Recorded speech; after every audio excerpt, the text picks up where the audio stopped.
কথায় আছে লাখ টাকার বাগান খেলো 2 টাকার ছাগলে। এই প্রবাদটি যেন শতভাগ মিলে যায় জাতীয় রাজস্ব বোর্ড এনবিআর এর সাবেক সদস্য মতিউর রহমানের সাথে। 2024 সালের ঈদুল আজহার আগে 15 লাখ টাকার একটি ছাগল কিনতে গিয়ে সামাজিক যোগাযোগ মাধ্যমে ভাইরাল হয় ইফাদ নামে এক যুবক, আর তাতেই বেরিয়ে আসে থলের বেড়াল। এত টাকার সন্ধানে কেঁচো খুঁড়তে সাপ বেরিয়ে আসে। পরবর্তীতে জানা যায় সেই যুবক জাতীয় রাজস্ব বোর্ড এনবিআর এর সাবেক সদস্য মতিউর রহমানের ছেলে।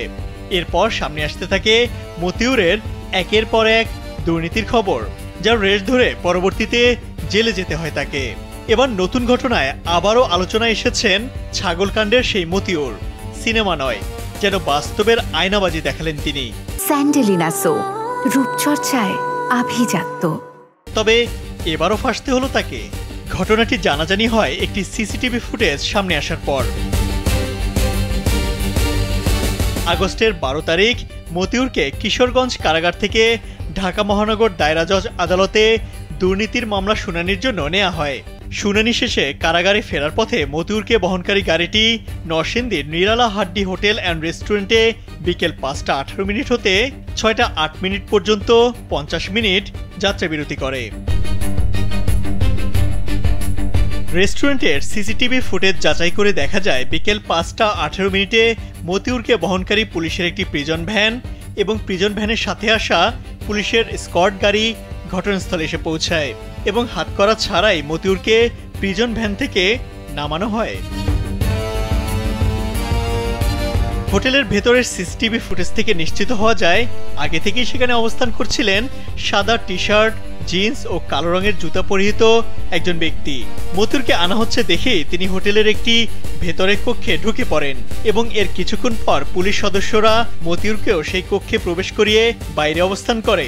এরপর মতিউর সেই সাদা টি শার্ট পরিহিত ব্যক্তির কাঁধে হাত দিয়ে সেই কক্ষ হতে বের হন এবং স্বাভাবিকভাবেই মতিউর প্রিজন ভ্যানের দিকে এগিয়ে যান এবং তার আশপাশের সকল পুলিশ সদস্যদের খুবই স্বাভাবিক ভঙ্গিতে হাঁটাচলা করতে দেখা যায়। এরপর সাদা টি শার্ট পরিহিত ব্যক্তি মতিউরকে আলিঙ্গন করে প্রিজন ভ্যানে উঠিয়ে বিদায় জানান এবং স্কট গাড়ি সহ প্রিজন ভ্যানটিকে ঘটনাস্থল ত্যাগ করতে দেখা যায়। জানা যায় আসামি সহ কোনোভাবেই এ ধরনের অননুমোদিত বিরতির সুযোগ নেই। যদি পথে জরুরিভাবে খাওয়া বা বাথরুমের জন্য বিরতি নেওয়া হয় তাহলে বন্দীকে হাতকড়া সহ কড়া প্রহরায় যথাযথ কর্তৃপক্ষের অনুমোদন সাপেক্ষে স্বল্প সময়ের জন্য 5 থেকে 10 মিনিট সর্বোচ্চ বিরতি নেওয়া যেতে পারে। তবে কোনোভাবেই কারো সাথে একান্ত সাক্ষাৎ করানোর সুযোগ নেই এবং 50 মিনিট এভাবে আসামিকে মিটিংয়ের সুযোগ করে দেয়া একেবারেই অনৈতিক, আইনের পরিপন্থী এবং শাস্তিযোগ্য অপরাধ। আন্তর্জাতিক গণমাধ্যম কর্মী জুলকারনাইন সাইয়েদ তার ভেরিফাইড ফেসবুক পেজে এ বিষয়ে একটি সিসিটিভি ফুটেজ শেয়ার দিলে মতিউর রহমানের নতুন এই কাণ্ড সামনে আসে। ইমতিয়াজ আহমেদ, কালবেলা।